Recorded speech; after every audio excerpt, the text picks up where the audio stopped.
Assalamualaikum warahmatullahi wabarakatuh. Selamat pagi, selamat siang, dan selamat malam. Tergantung kapan Anda menonton video ini. Saya Fajar Miza Hanif dengan NIM 4342401061 dari kelas TRPL 4C pagi. Hari ini saya akan bercerita terkait dengan keamanan perangkat lunak terkait dengan studi mini kasus yaitu aplikasi pemesanan ojek online. Langsung aja.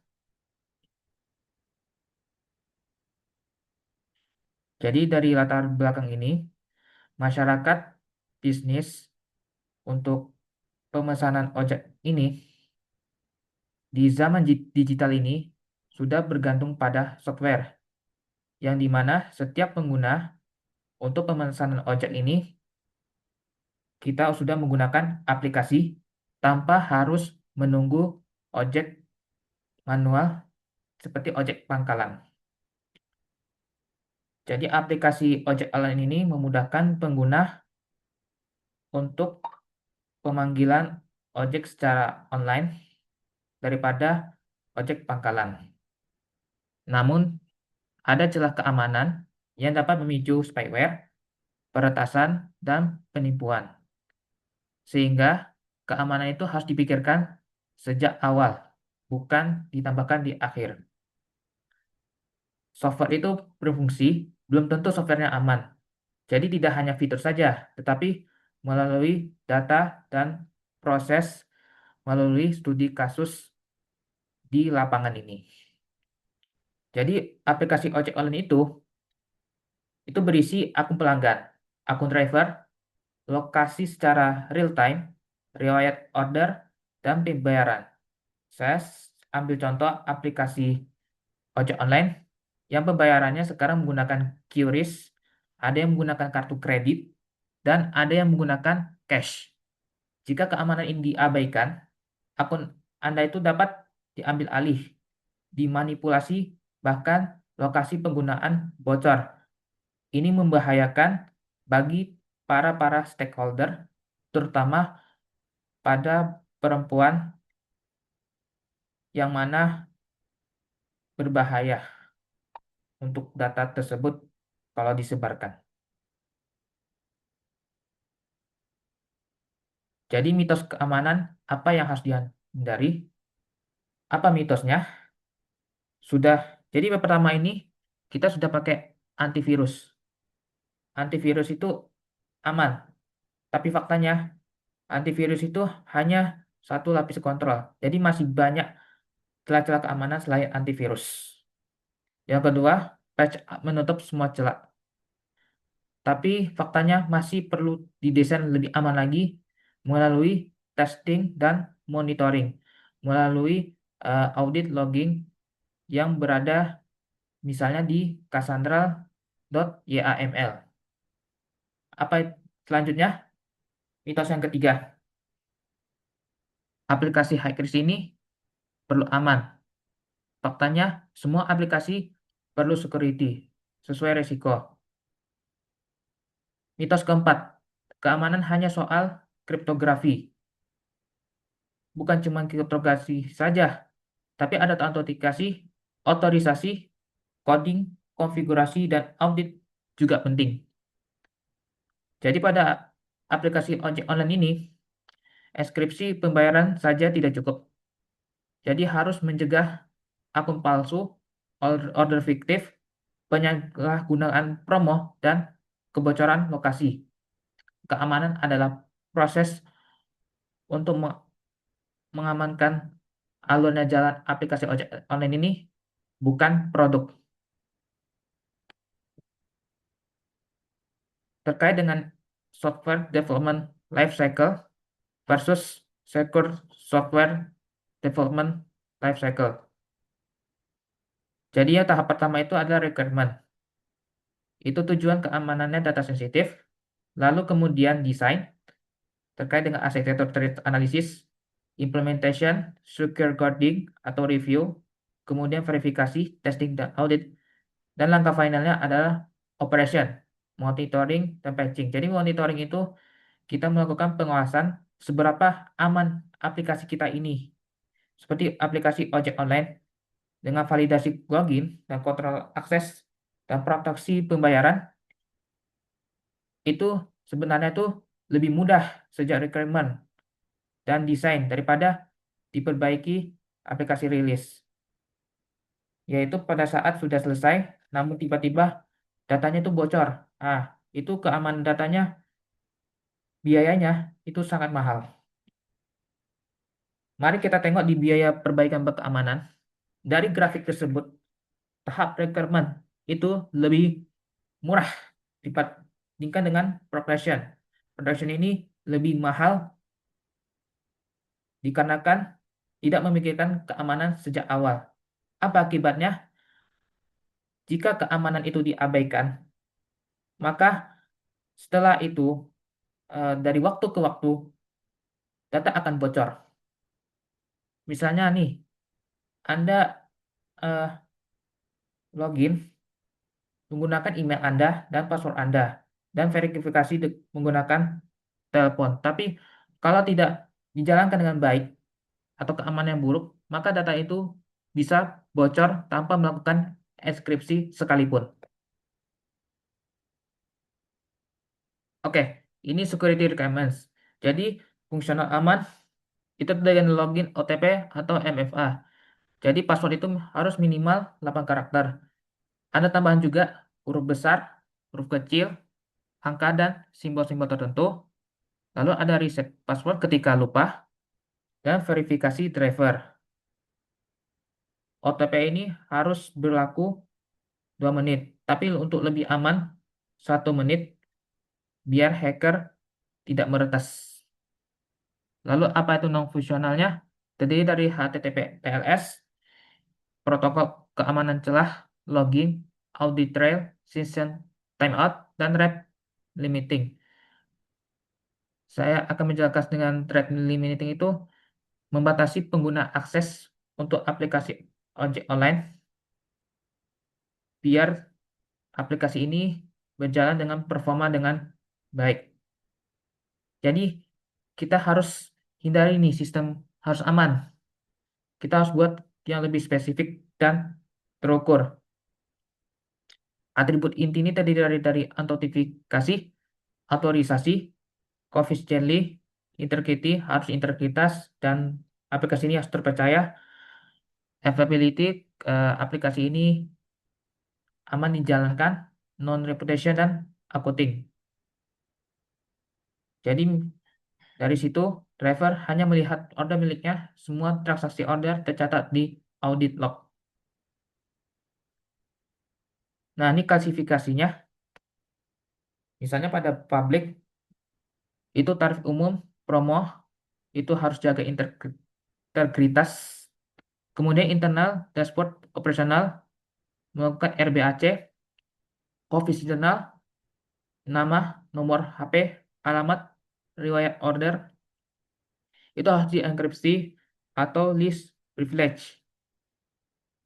Dan ada data-data sensitif, token pembayaran, KTP SIM, API secret.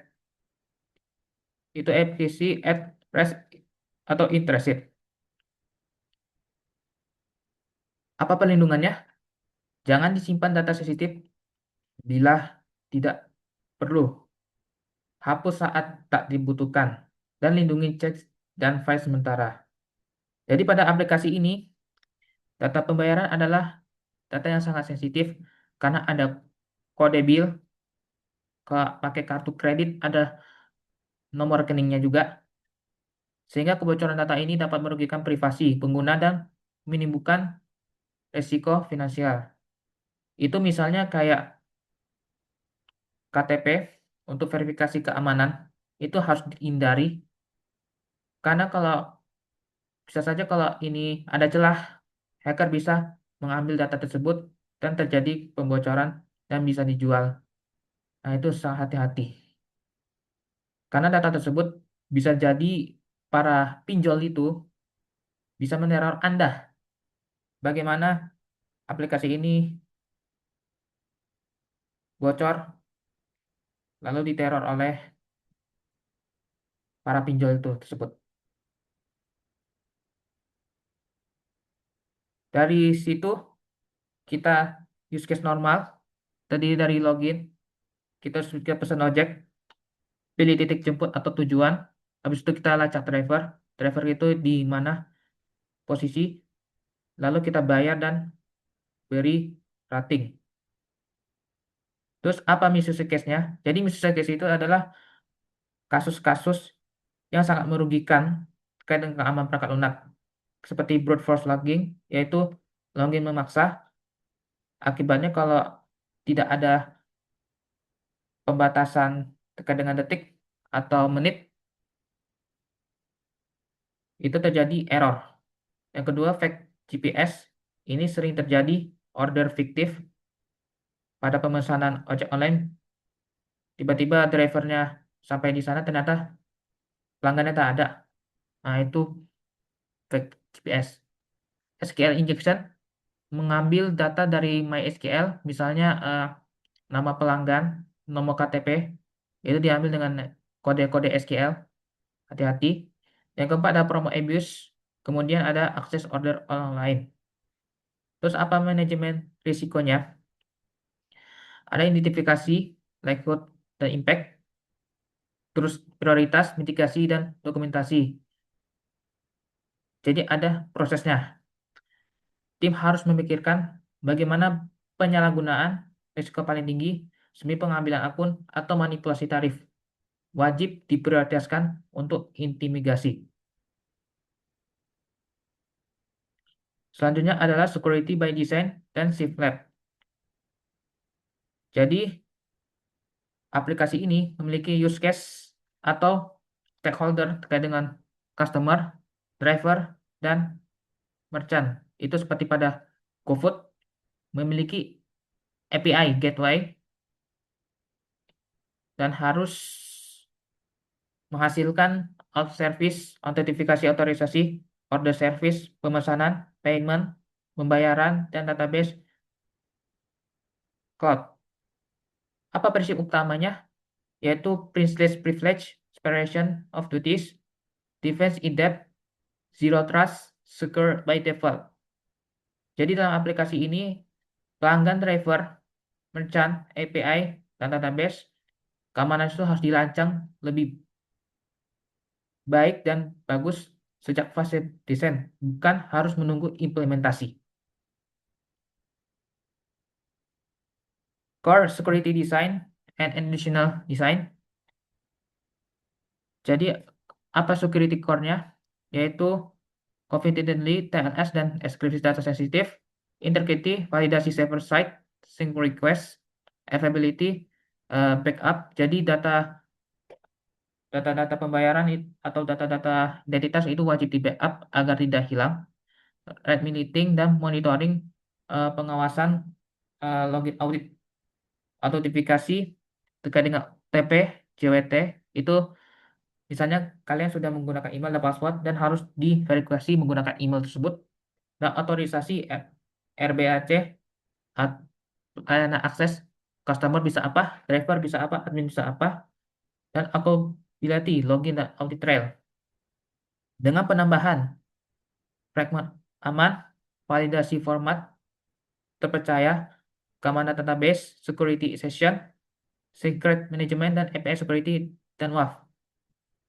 Jadi pada token valid hanya mengakses driver itu harus wajib token dengan valid, hanya mengakses order terkait ini saja.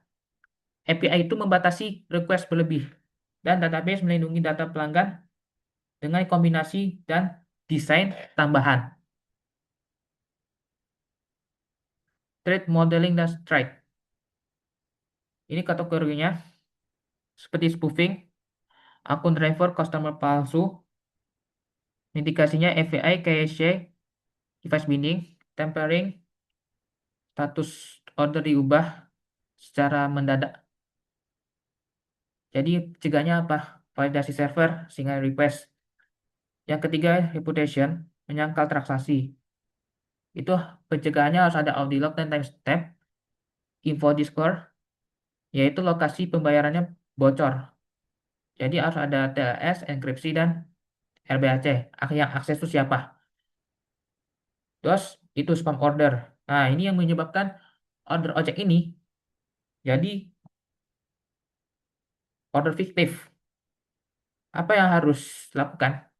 Remedy auto scaling dan privilege. Nah, ini hati-hati nih. Masalah privilege. Misalnya driver menjadi admin. Nah, ini sangat bahaya. Bisa mengakses semua eh, driver-driver untuk mengubah data-data tersebut, apalagi data sensitif. Itu bisa bahaya banget itu. Jadi harus apain? Identity, impact, ranking, test case, dan mitigation. Dengan strategi ini, tim melihat ancaman dari sudut pandang penyerang, akun palsu, manipulasi tarif, kebocoran lokasi, spam order, hingga peningkatan role. Lahir prioritas mitigasi yang langsung diuji. Selanjutnya adalah kerentanan dan secure coding. Apa kerentanannya? Injection, XX, broker automation, intrusive direct object reference, import, error handling, dan insecure communication. Secure codingnya, validasi input, output encoding, prepare statement, session timeout. Session timeout itu maksudnya ibarat kalau nggak dipakai nih, nanti lama-lama langsung balik lagi ke login. Password hashing dan access control. Jadi password hashing ini ibarat gini, kita sudah membuat password. Jadi kalau disimpan data, password itu menjadi hancur seperti Blender. Ibarat kan kode-kode acak yang nggak bisa dibalikin lagi. Ibarat seperti piring yang sudah pecah, itu tidak bisa dibalikin dengan benar lagi. Kemudian secret validasi input, default denial, less privilege, keep it simple, define is bad. OLSP SCP itu terdiri dari autentifikasi, kriptografi, logging data, protection, security database, dan file management. Apa implementasinya? Aplikasi ini tidak boleh percaya data dari klien.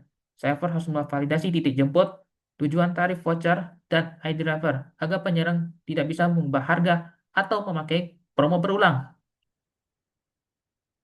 Nah, proses pengembangan software aman ini bagaimana? Tahap pertama itu ada guideline. Tidak plain text, gunakan TLS, enkripsi standar untuk validasi input. Yang kedua, Cause ID itu sekali IDR dan fake GPS from a use.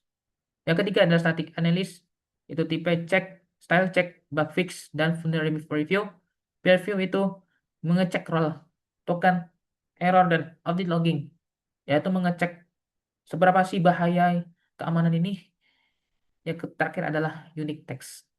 Uji happy fat, abuse fat sebelum merge. Apa hasil akhirnya? Lebih konsisten, mudah diaudit, risiko keamanan turun secara sebelum production. Misalnya, saat tim membuat halaman tujuan itu, proses aman mewajibkan tes, hanya pelanggan pemilik order yang boleh mengubah sebelum driver sampai, dan setiap perubahan tercatat pada audit log.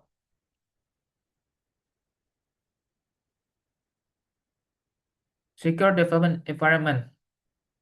Tidak cukup hanya aman di aplikasi, tetapi ada struktur repository, secret, build, dan deployment harus dijaga. Ini seperti diagram berikut dengan akses ACL, yaitu batasi akses perangkat server, story. Yang kedua, version control, gunakan branch PR reviewer, history commit, build automation, compile, test, scan, dependency, dan deploy. Pada saat ini, build berasal dari sumber terpercaya, tidak boleh dimodifikasi kecuali pihak yang berwenang. Secret file, simpan API, locket payment, dan map service, bukan di source code. Pada aplikasi ojek online ini, map service, database kredensial, API harus disimpan secara secret, secara rahasia. Perlu memblokir komit dengan membocorkan secret agar layanan pembayaran tidak salah gunakan. Jadi apa kesimpulan dari materi storytelling ini? Jadi secure SDLC, keamanan tidak didapatkan di akhir. Tujuannya untuk melindungi informasi mengurangi attack surface, dan meningkatkan resistance. Lalu pada security requirements, kebutuhan harus spesifik authentication, otorisasi data classification, use case, dan manajemen resiko yang harus diperhatikan. Security design, security by design, sistem additional design, data model stride, membantu mencegah ancaman sejak desain, security development, static analysis, peer review, unit testing, security environment, memastikan data itu harus aman. Jadi, apa intinya? Aplikasi itu berjalan, belum tentu aplikasi itu aman. Kayak pemesanan ojek, menyentuh akun pelanggan, driver, GPS, tarif promo, pembayaran API, dan semua struktur pada aplikasi ojek online tersebut. Apalagi kesimpulan terakhir lagi, yaitu aplikasi ini harus aman, menjaga fitur data, proses, dan lingkungan pengembangan secara berkelanjutan. Sekian saja storing selling yang saya lakukan hari ini. Apabila saya melakukan kesalahan terkait pembicaraan, saya mohon maaf sekali. Terima kasih atas perhatiannya. Wassalamualaikum warahmatullahi wabarakatuh.